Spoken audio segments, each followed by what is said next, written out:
Votre maman est la chair de votre père. Elle est une seule chair avec votre père. C'est pourquoi l'homme quittera son père et sa mère et s'attachera à sa femme. Et ils deviendront une seule chair. Votre maman est l'extension de votre père.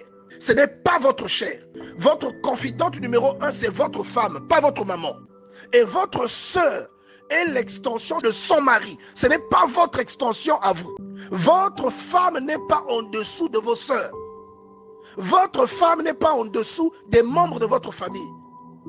Elle est exactement au même endroit qu'il se trouve. Et c'est au travers de cette femme que vous créerez une famille, exactement comme la famille à laquelle vous appartenez. C'est fou comment les hommes sont contents que leur père aime leur maman, mais ne comprennent pas que leurs enfants veulent également voir le même amour de leur part auprès de leur femme. C'est quand même bizarre. Il y a des hommes qui sont heureux de ce que leurs parents illustrent l'image d'un couple modèle, que leurs parents s'aiment.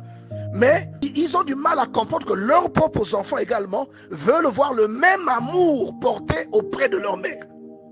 Donc ce que tu fais avec ta femme, c'est exactement ce que tes parents ont fait.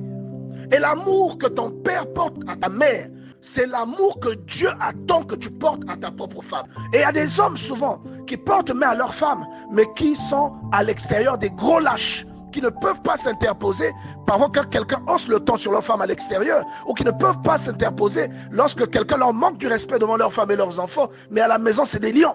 À la maison, ce sont les personnes les plus dangereuses et les plus fortes du monde. Bien aimé, si tu revois bien cette condition, tu verras que tu es un lâche. Tout ce que vous avez vu comme illustration familiale, Dieu vous appelle à le reproduire avec votre femme. Si votre mère est contre votre femme, elle oublie que vous existez parce qu'elle a été aimée par un homme qui n'est pas son frère. Elle a été entretenue par votre père qui n'est pas son frère.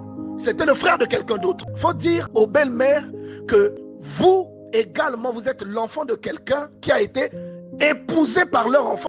Tout comme son mari à elle était aussi l'enfant de quelqu'un qui l'a épousé elle. Son mari l'a entretenu, tout comme votre mari qui est son enfant doit aussi vous entretenir.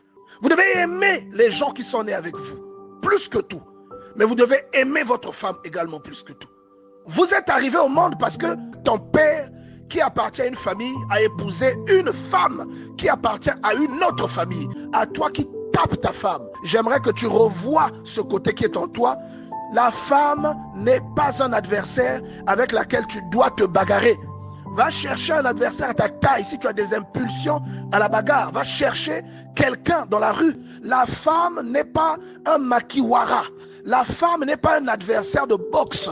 Déjà, de façon naturelle, physiquement, l'homme et la femme sont bâtis différemment. Et de façon naturelle, et dans la quasi-totalité des cas, l'homme est beaucoup plus fort la plupart du temps à cause de sa carrure. Les hommes sont souvent plus grands et les femmes moins grandes. Mais, bien aimé, la femme n'est pas un punching ball.